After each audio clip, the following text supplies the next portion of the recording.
Let's talk about the city of Munich. The third largest city in Germany, the largest in the region of Bavaria, the epicenter of Bavarian history and culture, and of course, a very popular tourist destination around the time of late September and early October. That would be because of the world-famous annual Bavarian festival known as Oktoberfest, but actually known in Germany as Wiesn. The thing about Oktoberfest is that it is of course an incredible celebration of German heritage and culture. It is a lot of fun and it is a great excuse to drink a lot of beer. But if you come to Munich and only focus on the festival, you are missing out on one of the coolest cities in all of Europe. Here are the top 10 things I definitely think you should check out if you're coming to Munich for the first time to take in Oktoberfest. Number 1 on the list is a place that you'll likely end up going to just with the natural route of your exploration in Munich, because it is the central hub of both the S-Bahn and the U-Bahn train systems, but that would be the Marienplatz. It is the main city square of the city of Munich, the true beating heart of the city, and it's been around since 1158. That's one of those numbers that for Americans it's hard to even comprehend something that old. The name Marienplatz, it's actually named after the Virgin Mary, and Platz is basically just the word you're gonna hear for like a town square anywhere in Germany. Well, basically every major European city has something like this. The one in Munich is really special. It's just got that perfect European charm, the Bavarian style architecture. You have both the new Rathaus, as they call it, the city hall, and the old Rathaus as well right next to it. And you've probably heard about the Glockenspiel. That's the mechanical clock on the new city hall that at 11 a.m., 12 p.m., and 5 p.m. So definitely mark your alarms for that so you can catch it. It goes off and has this show. It has 32 life-size figures. It has 43 bells going off. It's really, really a spectacle. It's kind of like the astronomical clock in Prague, where everyone just kind of gathers during those times when they know the show is going to go off. And it actually does some reenactments of historical events in German history. I believe one of them is the marriage of Duke Wilhelm V. So those kind of things, that's just kind of fun to look out for and see if you can spot them. But it's one of those things, definitely a tourist attraction, definitely kind of geared towards tourists in a lot of ways that are coming from other parts of Germany, other parts of Europe, and all over the world. But it is something that you just can't miss in Munich because it is very unique and very cool. A few other things branching off the Marienplatz, if you want to check out the Hofbrauhaus, that's very, very close to it. Now, I think a lot of Germans view that as just like a complete tourist trap, but it does have some historical significance that's fun to look into. It used to be a meeting place for politicians, and it's definitely a great place if you want to have some traditional Bavarian food and, of course, beer. I would say definitely worth checking out if it is your first time visiting Munich. Also, just a few short steps away from Marienplatz is the Alter Peter, which is one of the oldest churches in the area, and you can actually climb to the very top of the church. So it's St. Peter's Church, Alter Peter meaning old St. Peter. Now there's no lifts, there's no elevators to get to the top. It is one of those where you gotta climb all the stairs and it's a bit exhausting to get up there, but once you do, it is one of the best views from an aerial point of view that you're gonna find of Marienplatz. And it's just one of those cool things to check out all the foot traffic moving through, because it is a pedestrian walkway, so there's really no cars going through there. So you're gonna just see all of the pedestrians making their way through. It's so cool to see it from up above. And another great thing about it, it's not that expensive. If I remember correctly, it's €5 per person. So considering the view that you do get, and considering a lot of observation decks are sometimes like 25, 30 euros, it's just great value for the experience. And as long as you don't mind working up a sweat getting to the top, it is definitely something I would recommend doing. Number 2 on the list, just a very short walk away from the Marienplatz, is the Frauenkirche Church. This is just a beautiful, gigantic Gothic-style cathedral that in a lot of ways is the symbol of Munich. There's just this iconic design to it, the twin onion domes, the bell towers that rise above Munich, and you can actually go to an observation deck at the top of those too, which provides a great 360 view. I think probably a little bit more expensive than the Alter Peter and maybe a little more crowded, but definitely an incredible view up there as well. Similar to the iconic Gothic cathedral in Cologne, the Frauenkirche was heavily bombed during World War II, and it was meticulously rebuilt to be the exact way it was before. So in a lot of ways, it's this sign of resilience after the damage of the war, and it's just a really beautiful building. There's something about the Gothic cathedrals in this part of Europe that are just breathtaking. There's also some really interesting stories and lore surrounding the cathedral. If you see the devil's footprint and look into the story behind that, that's always really interesting.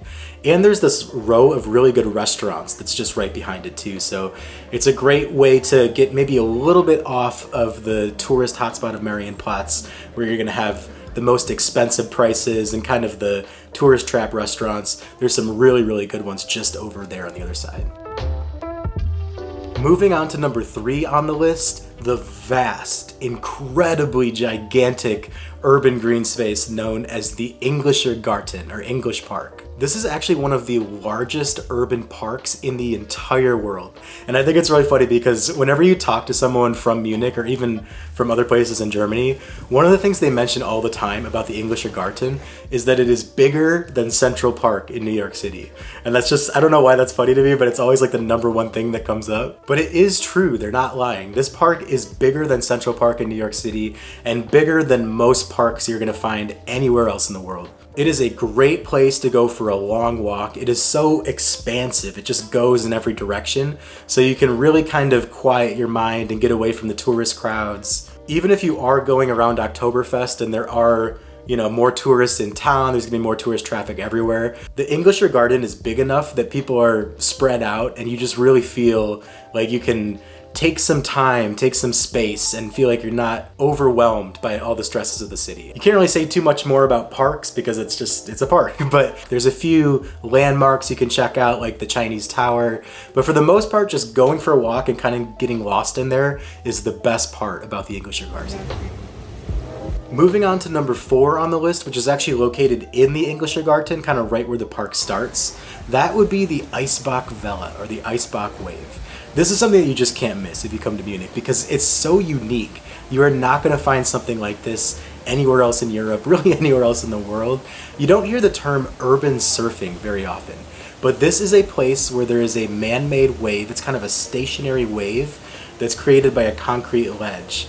And there are some real legit surfers that come here and ride the stationary wave. And there's a crowd that kind of gathers around and cheers them on, encourages them. It's such a cool scene. I mean, where else are you gonna see something like that? And I really do feel like these are good surfers because you don't wanna go there and not be able to get up on the wave with all the people watching you. And you also have to kind of go one by one, the surfers do. Like there's this really cool system where they're each taking their turn, and that's because no one wants to get hurt. If people fall at the same time, that could get dangerous. So everyone takes their time, everyone goes one by one and just has, I don't know, maybe like 6 or 7 seconds on top of the wave, and then eventually just naturally, as gracefully as they can, they dismount and then they go to the other side. And then they probably just hop right back in the line, which is the coolest thing. So definitely a can't miss item if you're a surfing enthusiast. And actually, if you're a surfer, why not try to hop in the line and see if you can ride the wave? And everyone kind of cheers you on, you get this encouragement from the crowd. I think it'd be really fun. Although I guess if you're coming just for Oktoberfest, probably hard to fit your surfboard in the carry-on. But yeah, I don't know. I'm not a surfer, as you can probably tell, but I feel like that would be a cool thing to go to Munich just to ride that wave if you are one.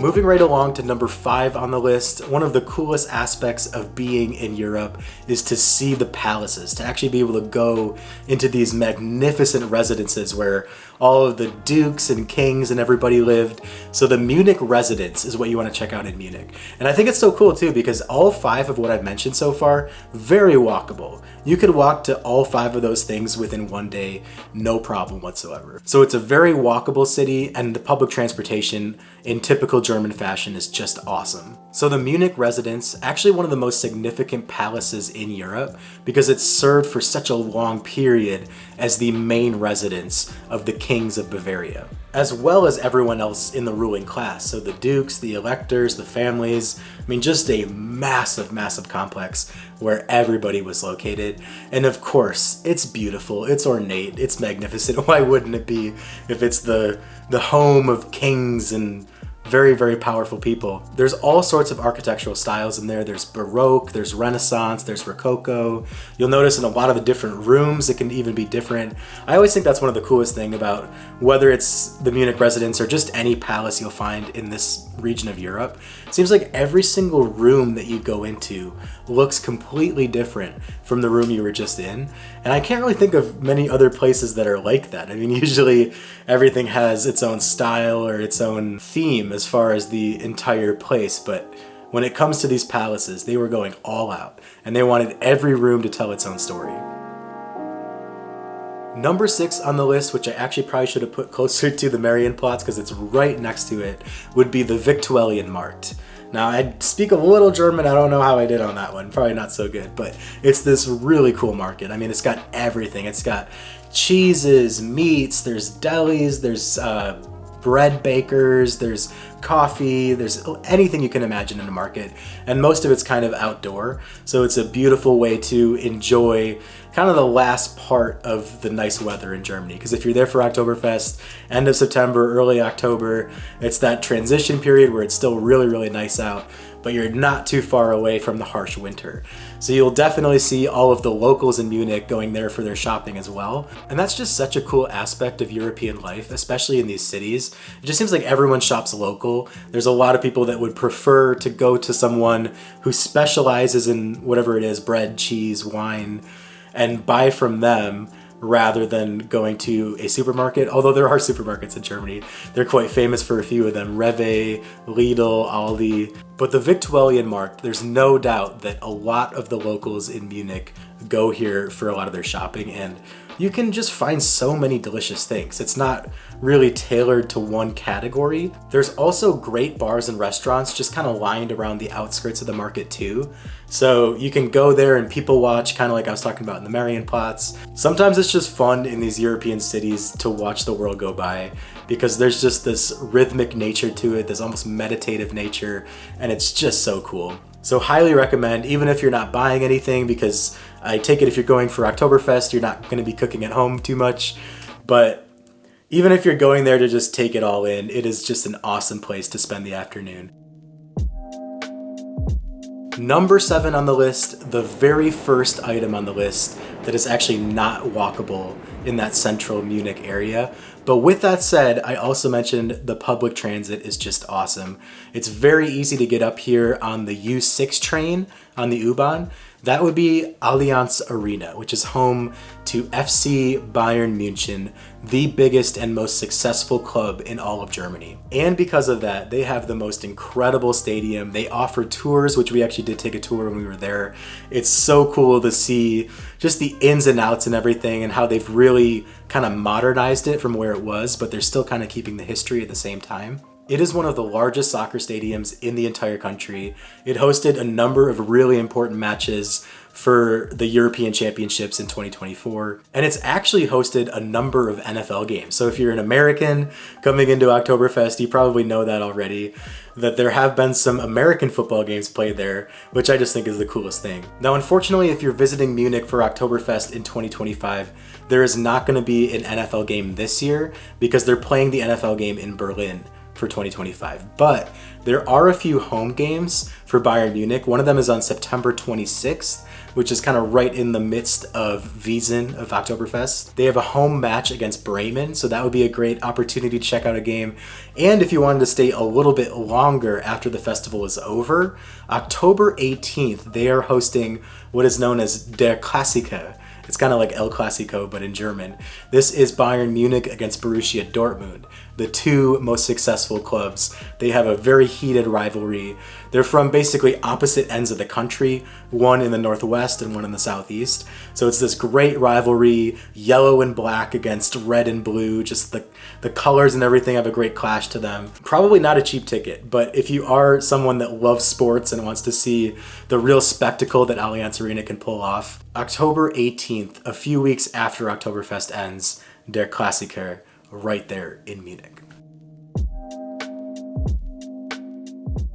Number 8 on the list. Let's get out of the city a little bit because there are really, really great day trips that are available from Munich. Just a few hours away is the city of Salzburg, Austria, which is an awesome place to go if you're looking for something that's just a little bit of a different vibe, you want to see more of the region, a completely different country as well. It's very doable to just hop on a train, go there for a couple days, and then come back to Munich. Salzburg is an awesome city. It's one of the coolest in that region because it's kind of right at the foothills of the Austrian Alps. So you can kind of see that in the distance, everything surrounding that. They have this beautiful castle. There's a river that runs all the way through. Really, really love Salzburg. But if you want to get a little more mountainous, the city of Hallstatt is also very close to Munich.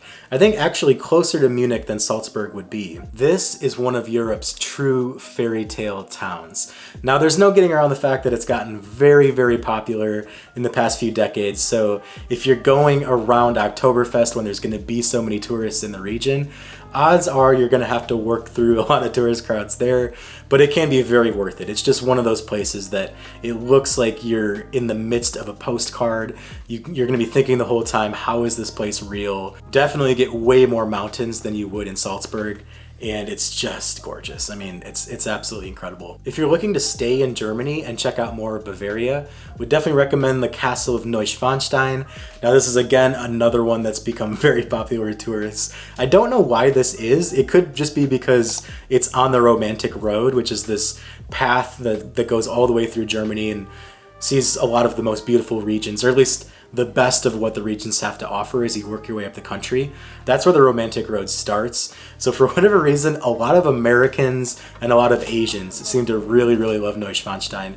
And if you're going to be there around Oktoberfest, kind of like Hallstatt, odds are you're going to be battling some tourist crowds, but it can be so worth it. I mean, Neuschwanstein is so, so incredible. It sits upon this hill with the mountains surrounding it. It just towers over the nearby town of Wiesn.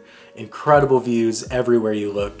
If you get up on the Marienbrücke and look down at the castle, that's the real money shot. But the thing is, that bridge is terrifying. My observation of the Mariensbrücke, Mary's Bridge at Neuschwanstein, the best view of the castle you're gonna find, without a doubt.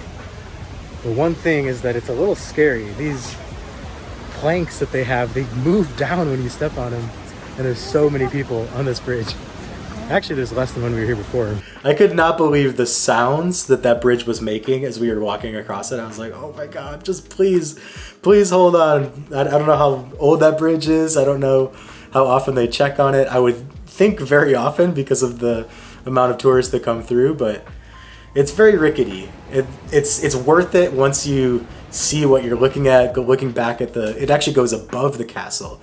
So you can see not only the castle, but everything that the castle looks towards on the other side. The view is unbeatable, but a lot of people up there all at once, and just be prepared for that. Also, before I forget, if you're looking for another city in the region that's maybe a little more off the beaten path, Augsburg is a city that Sydney and I went up to. We were actually dropping off the car at the Munich airport, but we figured we'd go up to Augsburg while we still had the chance because we still had, I think it was like 4 or 5 hours to kill. So we just went up there and saw what it was all about. I think about an hour outside of Munich. Really, really nice city. I think a lot more people gravitate towards Nuremberg if they're gonna try to see more Bavaria, but I mean, Augsburg's really cool too. There's something about German cities in general where they're gonna have that Platz, as we mentioned before, they're gonna have the city square with just the incredible architecture surrounding it. Really, really cool bars. The beer is very affordable. The beer is delicious. Great food. I think Bavarian cuisine is very good, very hearty, and you're gonna find that anywhere in that region. So I probably wouldn't say that Augsburg is like the #1 city you have to see in Bavaria, but if you have some time to kill, if you have an extra day towards the end of your trip and you want to either take a train up there or if you have a rental car, it's a really easy drive. Can be a really nice thing before you head to the Munich airport. Okay, number 9 on the list, that would be the Nymphenburg Palace. This is a palace that is a little bit outside of the city of Munich, so it's not going to be in that central walking area that I mentioned. You will have to take a train out there, or they also have Uber as well. But this was the summer residence for a lot of the royals in the Bavarian capital. So it's kind of funny, we noticed that in Vienna too. It's like the summer residences are only like 15-20 minutes outside of the city. But back then, that's really all you needed to have just a little bit more removal and a little bit more privacy from the bustle of the central city. But this is a stunning palace with expansive grounds all the way around that you can walk around. It's a completely Baroque style palace. So I mentioned before about the Munich Residence. You go into every single room and it seems like they're just trying to pack in as many architectural styles as they possibly can.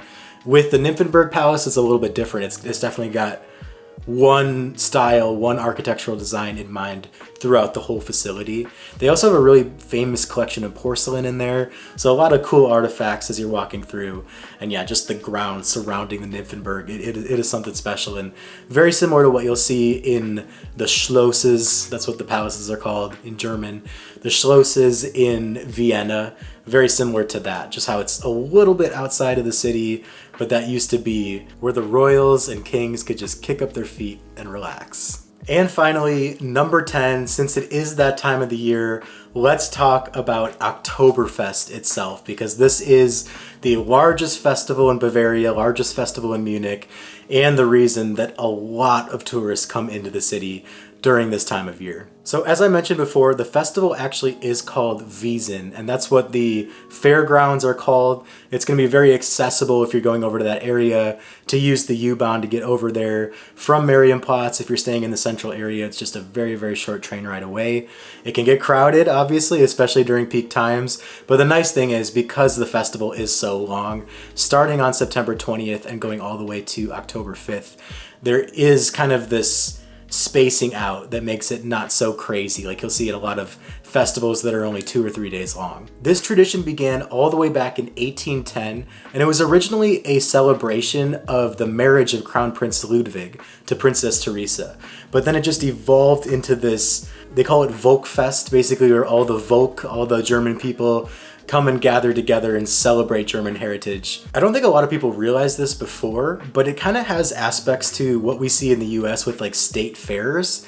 And I think people are always kind of picturing it to be a little different than that, but you will have, you know, roller coasters, rides. It's fairgrounds, essentially. That's what you're kind of going into. But the thing that makes Oktoberfest really special is, of course, the beer tents. And what I think is really cool about the beer tents is that you have 14 individual tents, and every single tent is dedicated to that specific style of beer. So if you're in the Paulaner tent, you're going to be drinking Paulaner. If you're in the Hacker Shore tent, you're going to be drinking Hacker Shore. And they're all Bavarian beers. They're all beers from the area. So it's kind of celebrating that local beer heritage. And they're, of course, served in the giant 1-liter glasses. So it's, you know, you're going to be drinking a lot of beer in a short amount of time. And because of that, it's going to get very rowdy and very fun. But the thing to always remember is try to be a little bit respectful when it comes to this. There's obviously nothing wrong with getting rowdy and having a crazy time. That's encouraged. But no fighting, no breaking the glasses, no throwing up, no trying to steal the glasses. There's a lot of that. I've heard legends of people trying to take because the liter mugs are just so iconic at this point.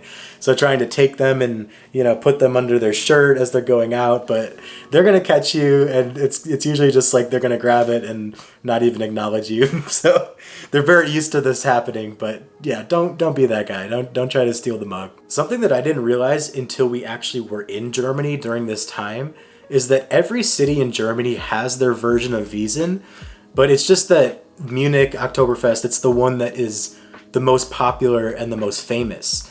But if you go to a place like Stuttgart, they call it something a little different. It's called Vasen there. Wiesn, Vasen. Just a little bit different, but it's the same thing. It's a fairground experience where people go into beer tents and enjoy a lot of beer. So, you know, it's a fun thing. It's always fun to see everyone kind of dressed up in their traditional clothing with the lederhosen and the dirndl for the women, and just seeing it in person when they're carrying all of those liter glasses at once. It is definitely a spectacle. It's a party. It's a fun time.